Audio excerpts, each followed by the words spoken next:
Alhamdulillahirrahmanirrahim. Assalamualaikum warahmatullahi wabarakatuh. Nandito tayo sa mga sawa. Water lilies.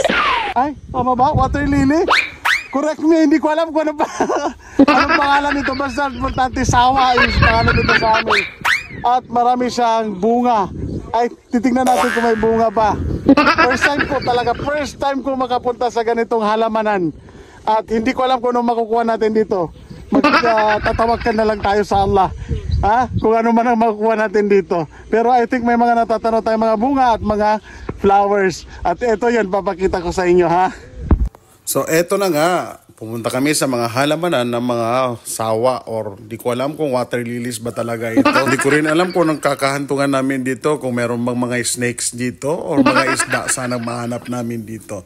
So yan, kita nyo, meron kaming nakita na mga halaman at flowers ng sawa na ito. Ito yung tawag namin at napakaganda. May mga ilan-ilan na rin kaming nakikita ng mga bunga nito kaya kinukuha na rin namin. So ito ang sample ng sawa na tinatawag namin.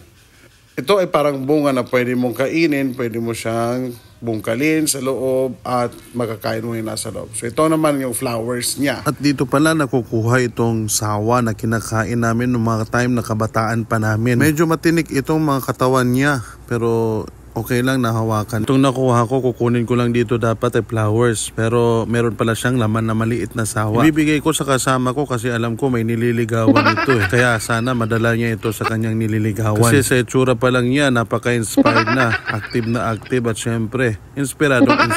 Back to sawa na tayo. Ito nga palang punong ito or mga sawang ito, water lily ito ay matubig dapat. Pero since na meron tayong El Nino ngayon sa Pilipinas, wala pong tubig dito sa nilalakaran namin. Kaya tingnan ninyo yung kasama ko nandoon na sa masukal na lugar. Hindi iniinda kung ano bang naapakan o mga nakakapakapa niya. Hindi ko rin alam kung ano ba talagang hinahanap nito. Pero palagay ko ang hinahanap niya talaga yung mga flowers na may mga naglalaman na sawa. At dahil wala na kami talaga masyadong nahahanap ay nagdesisyon na kaming sumuko kahit na hindi naman talaga kami sumusuko sa kahit na ano pa mang laban sa buhay.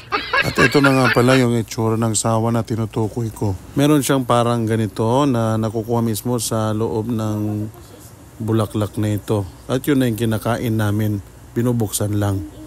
At yan yung mga kasama namin na mga mahihinang nilalang. Ayaw sumama sa amin kasi natatakot. Puti na lang at alhamdulillah may nadaanan kami ganitong klaseng halamanan dito sa Cambar. Dahil one of a kind experience ito. Napakaganda talaga. Comment na lang kayo kung ano bang pangalan nun. So, importante na ipakita ko sa inyo yung sawa na tinatawag sa amin ng mga maginanawan. Assalamualaikum warahmatullahi wabarakatuh.